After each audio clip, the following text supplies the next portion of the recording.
오늘 우리들에게 주시는 하나님의 말씀은 고린도전서 11장 17절에서 34절의 말씀입니다. 고린도전서 11장 17절에서 34절의 말씀, 제가 봉독하도록 하겠습니다. 내가 명하는 이 일에 너희를 칭찬하지 아니하나니 이는 너희의 모임이 유익이 못되고 도리어 해로움이라. 먼저 너희가 교회에 모일 때에 너희 중에 분쟁이 있다함을 듣고 어느 정도 믿거니와 너희 중에 파당이 있어야 너희 중에 옳다 인정함을 받은 자들이 나타내게 되리라. 그런즉 너희가 함께 모여서 주의 만찬을 먹을 수 없으니 이는 먹을 때에 각각 자기의 만찬을 먼저 갖다 먹으므로 어떤 사람은 시장하고 어떤 사람은 취함이라. 너희가 먹고 마실 집이 없느냐? 너희가 하나님의 교회를 업신여기고 빈궁한 자들을 부끄럽게 하느냐? 내가 너희에게 무슨 말을 하랴? 너희를 칭찬하랴? 이것으로 칭찬하지 않노라. 내가 너희에게 전한 것은 주께 받은 것이니 곧 주 예수께서 잡히시던 밤에 떡을 가지사 축사하시고 떼어 이르시되 이것은 너희를 위하는 내 몸이니 이것을 행하여 나를 기념하라 하시고 식후에 또한 그와 같이 잔을 가지시고 이르시되 이 잔은 내 피로 세운 새 언약이니 이것을 행하여 마실 때마다 나를 기념하라 하셨으니 너희가 이 떡을 먹으며 이 잔을 마실 때마다 주의 죽으심을 그가 오실 때까지 전하는 것이니라. 그러므로 누구든지 주의 떡이나 잔을 합당하지 않게 먹고 마시는 자는 주의 몸과 피에 대하여 죄를 짓는 것이니라. 사람이 자기를 살피고 그 후에야 이 떡을 먹고 이 잔을 마실지니 주의 몸을 분별하지 못하고 먹고 마시는 자는 자기의 죄를 먹고 마시는 것이니라. 그러므로 너희 중에 약한 자와 병든 자가 많고 잠자는 자도 적지 아니하니 우리가 우리를 살폈으면 판단을 받지 아니하려니와 우리가 판단을 받는 것은 주께 징계를 받는 것이니 이는 우리로 세상과 함께 정죄함을 받지 않게 하려 하심이라. 그런즉 내 형제들아 먹으러 모일 때에 서로 기다리라. 만일 누구든지 시장하거든 집에서 먹을지니 이는 너희의 모임이 판단받는 모임이 되지 않게 하려 함이라. 그 밖의 일들은 내가 언제든지 갈 때에 바로 잡으리라. 아멘. 우리가 새벽 기도회를 통해서 고린도전서를 보고 있고 또 고린도전서를 통해서 고린도 교회가 많은 문제를 가지고 있다는 것을 보고 있습니다. 참 많은 문제를 갖고 있어요. 그런데 이것이 단순히 고린도 교회만의 문제가 아닌 오늘날 우리가 신앙생활을 하는 우리들의 문제라는 것을 그렇게 어렵지 않게 발견할 수 있습니다. 오늘 또 다른 하나의 문제가 등장합니다. 그것은 고린도 교회 가운데서 행해졌던 성만찬의 문제였습니다. 성만찬의 문제가 많았고 오늘 굉장히 무서운 말씀들이 등장합니다. 사실 오늘 본문은 굉장히 무거운 말씀이에요.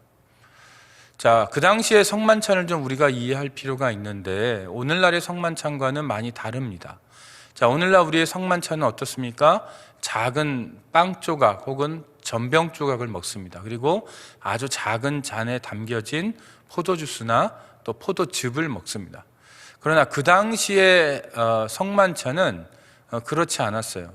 소위 말하는 애찬이라는 것과 성찬이라는 것이 합쳐진 형태의 성만찬이었습니다. 그러니까 각 교인들은 자기 형편에 따라서 음식을 가지고 예배 장소에 모입니다. 그리고 예배 장소에 모여서는 그 음식을 같이 나누면서 함께 먹었어요. 그러니까 식사를 하는 것입니다. 말 그대로 애찬을 먼저 하는 거예요. 그리고 나서 성만찬의 의식을 가졌습니다. 가장 유사한 형태가 오늘날 우리가 구역 예배를 할 때 먼저 애찬을 나누죠. 뭐 그런 것과 비슷한 것입니다. 그래서 먼저 애찬을 나누고 그 다음에 성만찬의 모양을 지닌 그런 의식을 거행을 하는 것입니다. 오늘 본문에 등장하는 이 성찬식도 그런 형태의 성찬식입니다. 자, 그런데 문제는 이렇게 성찬식을 할 때요, 그 당시는 이제 오늘날 같이 이런 제도화된 교회가 아니었으니까 비공식적인 예배 형태를 띄었단 말이죠. 그러니까 오늘날 구역 모임처럼 어느 한 가정에 모여서 같이 이런 의식을 치르는 것입니다. 자, 그렇다면 수십 명의 교인들이 모인다라고 생각을 해볼 때 어느 집에 모이겠습니까? 그 인원을 수용할 수 있는 집에 모이는 거죠. 그러니까 한마디로 말하면 이런 성만찬을 치르던 공간이 말 그대로 큰 집을 가지고 있는 교인 집에 모이는 것입니다. 그러니까 한마디로 말하면 부자의 집에 모여서 이런 예배를 드렸다라는 거예요. 자, 그런데 문제는 그 당시에 교인들이 모였던 집 구조를 좀 이해할 필요가 있습니다. 로마 시대에 관련된 그 고고학적인 증거들을 보면 그 당시에 제일 안쪽에 식사를 할 수 있는 다이닝 룸이 있었어요. 그런데 고고학적인 자료에 의하면 맥시멈 9명이 들어갑니다. 9명이 식탁에 둘러앉아서, 앉은 게 아니고 사실은 비스듬히 누워서 식사를 합니다. 그 당시의 관습을 따라서. 근데 들어갈 수 있는 인원이, 최대 인원이 9명 정도가 되고요. 그 다음에 식당 밖에 앞마당이라는 곳이 있어서 거기에 30명에서 40명이 서서 먹거나 앉아서 식사를 할 수 있었어요. 자, 그러면 집을 오픈한 주인이 있습니다. 집주인이 있어요. 집주인 교인이 있어요. 그리고 그 안쪽 9명이 모일 수 있는 공간에 모일 수 있는 교인이 따로 있었어요. 그러니까 집주인과 비슷한 경제력을 가지고 있고 친분이 있고 사회적 신분이 있고 경제적 신분이 있는 교인들이 그 안에서 식사를 하는 거예요. 그리고 나머지 교인들, 그냥 가난한 자유인들, 해방된 노예들, 혹은 지금 현재 노예인 교인들, 이 교인들은 밖에서 볼품없는 식사를 하는 거예요. 안쪽에서는 9명 정도가 비스듬히 누워서 편안한 식사를 합니다. 좋은 음식, 좋은 포도주를 먹으면서 식사를 해요. 그런데 밖에는 일하다가 늦게 온 노예들, 자, 노예들이니까 일을 해야죠. 늦게 옵니다. 그러다 보니까 어때요? 각자 자기 음식을 싸오는 사람도 있지만 상황이 어려워서 음식을 못 가져오는 사람들도 있었어요. 그러면 이런 사람들은 어떻게 됩니까? 굶는 겁니다. 자, 이 당시에 고린도 교회 가운데 가졌던 성만찬의 문제가 바로 이것입니다. 안쪽에서는요, 부유한 자들이 좋은 음식과 좋은 포도주를 먹으면서 심지어는 취하기까지 했어요.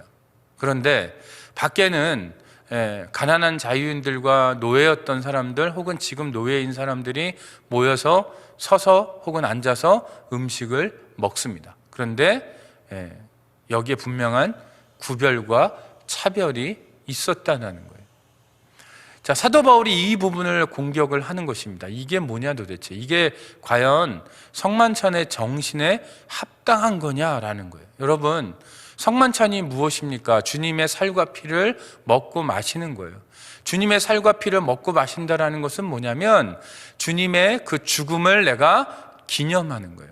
주님의 죽음을 기념할 뿐만 아니라 주님과 내가 하나 되는 거예요. 그런데 문제는 고린도 교회 교인들이 놓치고 있는 것이 하나 있어요. 주님의 살과 피를 먹음으로 인해서 내가 주님과 언약의 관계 안으로 들어가고 주님과 내가 하나가 된다는 것만 생각해요. 아닙니다. 이것은 성만찬이 가지고 있는 의미의 50%밖에 되지 않아요. 또 다른 50%는 뭐냐면 나와 같이 이 성만찬에 참석하는 사람들과 동일하게 언약으로 연결되고 내가 그들과 하나 되는 것, 이것을 놓치고 있는 거예요. 그러니까 고린도 교회의 교인들은 성만찬을 하면서 예수님과 하나 되는 것만 생각했어요. 예수님과 언약관계 안으로 들어가는 것만 생각하면서 이 성만찬에 함께 참석하는 다른 교인들과 언약관계 안에 들어가고 하나 되는 것에 대해서는 무지했다라는 것입니다. 그래서 사도 바울이 이 부분에 대해서 너희들이 모이는 것이 오히려 유익하지 않다. 왜냐하면 분열이 있기 때문에요. 무엇에 따른 분열입니까? 경제력과 신분에 따른 분열 때문에 너희들에게 이 성만찬이 전혀 유익하지 않다라고 지금 말씀하는 거예요. 그런데 사도 바울의 이 꾸지람이 여기서 끝나지 않아요. 여기서 끝나지 않고 더 무서운 말씀으로 연결이 되고 있습니다. 여러분, 17절을 한번 보세요. 17절과 18절을 한번 저와 같이 한번 읽어볼게요. 여기 굉장히 무서운 말씀이 숨겨져 있습니다. 17절과 18절. 자, 그런즉 너희가 함께 모여서 주의 만찬을 먹을 수 없으니 이는 먹을 때에 각각 자기의 만찬을 먼저 갖다 먹음으로 어떤 사람은 시장하고 어떤 사람은 취함이라. 여러분, 자, 이 부분을 잘 생각해 보십시오. 지금 고린도 교회 교인들은 주의 먼찬을 먹고 있다고 생각했어요. 당연히 성찬식을 하고 있으니까 자신들이 주님의 몸과 피를 먹고 마신다라고 생각했습니다. 그러니까 이들은 지금 어떤 생각을 하냐면, 난 지금 주의 만찬을 먹고 있어, 이렇게 믿고 성만찬에 참석한다라는 거예요.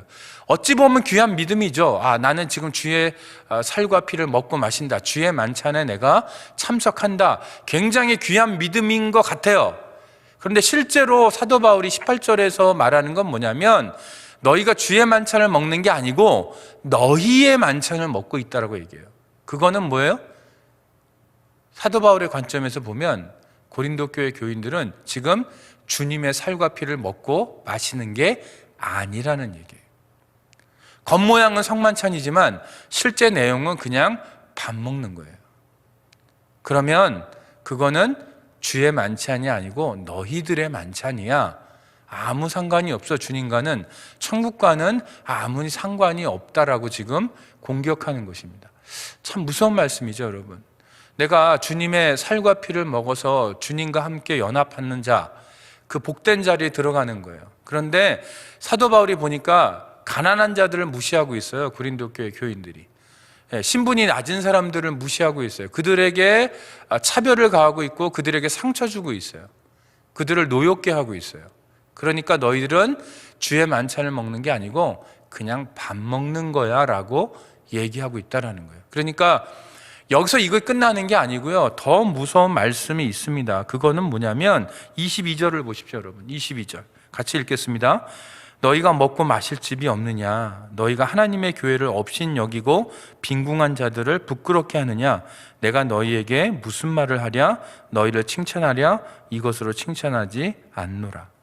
여기서요, 사도 바울이 지금 부자 교인들이 가난한 자들을 무시하고 차별하고 업신여기고 있는데, 사도 바울은 뭐라고 얘기하냐면 너희들이 하나님의 교회를 업신여기고 있다라고 말씀해요. 하나님의 교회를.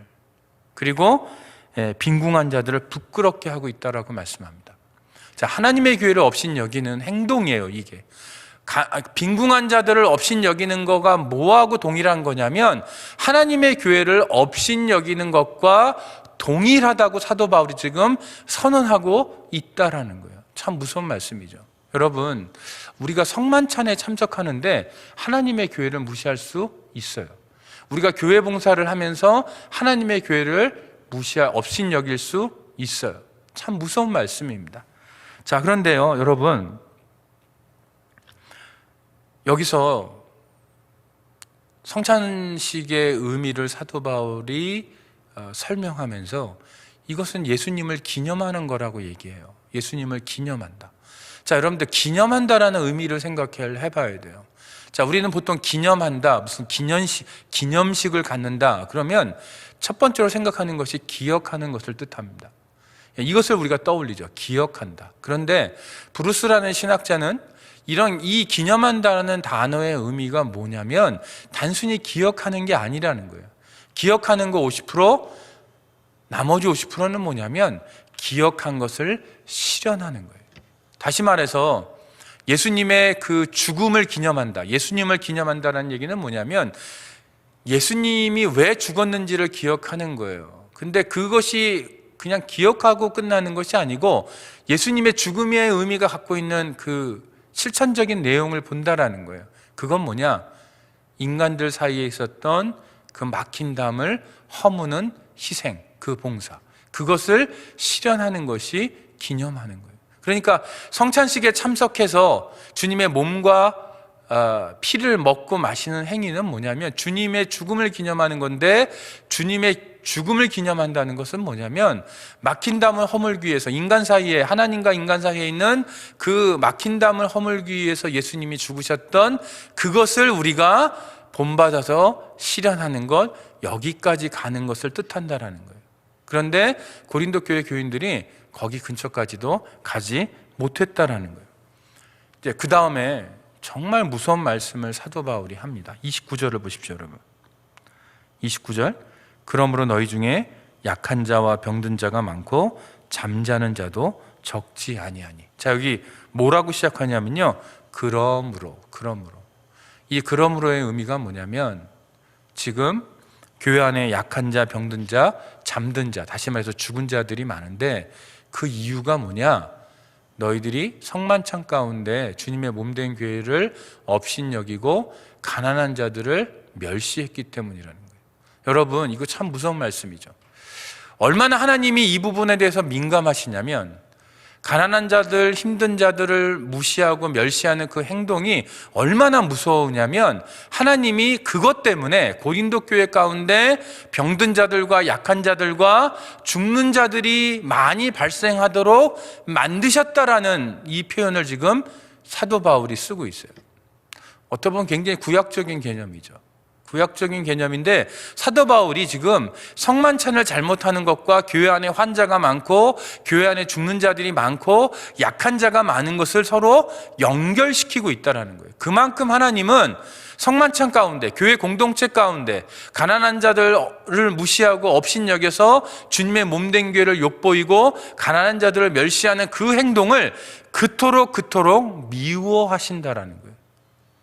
하나님의 진노를, 하나님의 징계를 여기에 이렇게 명백하게 설명해 놓았습니다. 오늘 말씀은 참 무서운 말씀입니다. 내가 열심히 주의 만찬을 먹는 것 같지만 얼마든지 내 만찬을 먹을 수 있습니다. 그리고 그것이 곧 주님의 몸된 교회를 멸시하는 행동이고 가난한 자들에게 상처를 주는 행동일 수 있습니다. 그런데 이것은 성만찬에서만 이런 일이 벌어지는 게 아니고요, 교회에서 무엇을 하든지 봉사를 하고 선교를 하고 저처럼 설교를 해도 이것은 동일하게 일어날 수 있다라는 것입니다. 제가 지금 여러분 앞에 설교를 하고 있어요. 그런데 제가 설교를 할 때 하나님의 뜻을 생각하지 않고 내 뜻대로 내가 설교를 한다면 이것은 주의 말씀이 아닌 내 말입니다. 여러분들이 교회 봉사를 할 때 옆에 있는 약하고 가난한 자들을 배려하지 않고 교회 봉사를 내 마음대로 한다면 그것은 하나님의 봉사가 아니고 그저 나의 봉사입니다. 내가 심지어 선교를 해도 선교지에 있는 그 현지인들을 내가 배려하지 않고 내 마음대로 선교를 한다면, 그들을 무시하면서 선교한다면 그것은 하나님의 선교가 아니고 나의 선교입니다. 내가 기도를 하는데 하나님의 뜻대로 기도하지 않고 내 마음대로 기도한다면 그것은 뭐예요? 하나님을 위한 기도가 아니고 그냥 넋두리일 뿐이라는 거죠. 그렇게 되면 어떻게 됩니까? 오늘 바울이 얘기했던 그 징계들을 우리가 얼마든지 받을 수 있다는 거고, 그런 행동을 통해서 우리는 주의 몸된 교회를 얼마든지 멸시할 수 있다는 것입니다. 이것은 굉장히 큰 또 무서운 말씀입니다. 자, 우리 안에 오늘 사도 바울은 성찬식에 참석할 때 자기를 돌아보라고 얘기해요. 뭘 돌아봐야 합니까? 오늘 문맥상 자기를 돌아본다는, 자기를 성찰한다는 그 말씀은 한 가지로 고정돼요. 그건 뭐냐? 내 옆에 있는 사람. 특별히 누구냐면 나보다 가난하고 나보다 약한 사람들과 나는 어떤 관계를 가지고 있느냐, 그거를 돌아보라는 거예요. 여러분, 여러분의 구역 안에 여러분보다 약한 분들이 있습니다. 건강이 약하고 재정이 약하고 어떤 경우는 정신적으로 혹은 심리적으로 약한 분들이 있어요. 영적으로 약한 분들이 있어요. 그런 분들을 무시하는 행동은 오늘 본문이 얘기하는 그 모든 징계를 불러오는 행위고 주님의 몸된 교회를 멸시하는 행위입니다. 그렇다면 우리가 뭘 해야 됩니까? 나보다 약하다고 여겨지는 그를 멸시하는 것이 아니고 그들을 배려하고 그들을 섬기는 것, 그것이 바로 주님을 기념하는 거고 주님의 몸과 피를 기념하는 거예요. 이런 기념이 우리에게 있을 때 우리가 하나님의 뜻을 이루어가는 거고, 그럴 때 우리가 하나님의 축복에 동참하는 삶을 사는 거라고 말할 수 있습니다. 자, 이제까지 우리가 이런 죄악을 범했다면 우리가 정말 하나님 앞에 회개해야 됩니다. 심각한 죄이기 때문에 회개해야 되고요. 그 다음에 우리가 무엇을 해야 되느냐?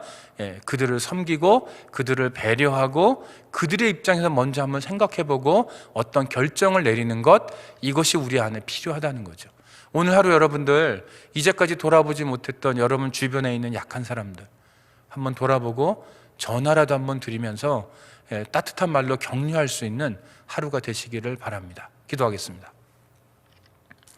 하나님, 우리가 겉으로는 주님의 성찬에 참석한다고 하지만 실제 내용은 주의 만찬을 먹는 것이 아니고 단순히 나의 만찬을 먹으면서 주님의 몸된 교회를 업신여기고 가난한 자들을 무시했던 이 죄악을 회개합니다. 우리가 무엇을 하든지 어떤 봉사를 하든지 하나님 주님의 뜻을 쫓아 함으로 말미암아 하나님 앞에 죄 짓는 이 모든 것들을 우리가 피하고 하나님의 길로 갈 수 있는 저희가 되기를 원합니다. 특별히 우리가 교회에서 무엇을 하든지 우리보다 약하고 연약한 자들을 먼저 돌아봐서 그들을 향한 하나님의 그 긍휼하심과 자비하심과 안타까우심을 우리가 이해하고 모든 사역을 감당하는 저희들 되도록 인도하시고 오늘 하루 우리보다 약한 이들을 돌보는 저희 모두가 되도록 인도하여 주시옵소서. 예수님의 이름으로 기도합니다. 아멘.